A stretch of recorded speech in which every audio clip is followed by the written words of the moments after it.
ఓం నమో భగవతే వాసుదేవాయ నమః. జయ శ్రీమన్నారాయణ. తిరుప్పావై 5వ పాశ్రం యొక్క భావం గురించి తెలుసుకోబోతున్నాం. అంతకంటే ముందుగా అయితే మన ఛానల్ని ఎవరైనా మొదటిసారి చూస్తున్నట్లయితే ప్లీజ్ లైక్ చేయండి, షేర్ చేయండి, సబ్స్క్రైబ్ చేసుకోండి.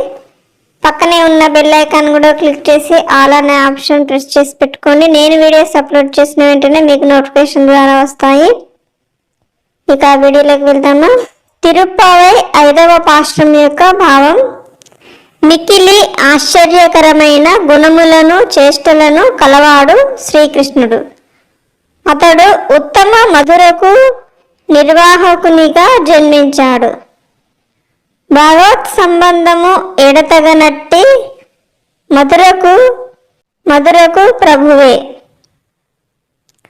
యమునా నది తీరమందున్న గొల్ల కులమున జన్మించి ఆ గొల్ల కులాన్ని ప్రకాశింపజేసినవాడు. గొల్ల కుల మాణిక్య దీపము తల్లి యశోదా గర్భమును కాంతివంతమునర్చిన దామోదరుడు. వ్రత కారణముగా శ్రీకృష్ణుని చేరి మనము ఇతరములైన కోరికలేవి కోరక పవిత్రమైన మనస్సులతో స్వామికి పూలను సమర్పించి నమస్కరించి నోరారా అతని కళ్యాణ గుణములను సంకీర్తన చేసి ధ్యానించినంతన సంచిత పాపములను ఇక ఆగామి పాపములను తప్పించుకొనవచ్చును. అతని గుణకీర్తనం చేయటం వలన పాపములన్నీ అగ్నిలో పడిన దూది వలె భస్మమైపోవును.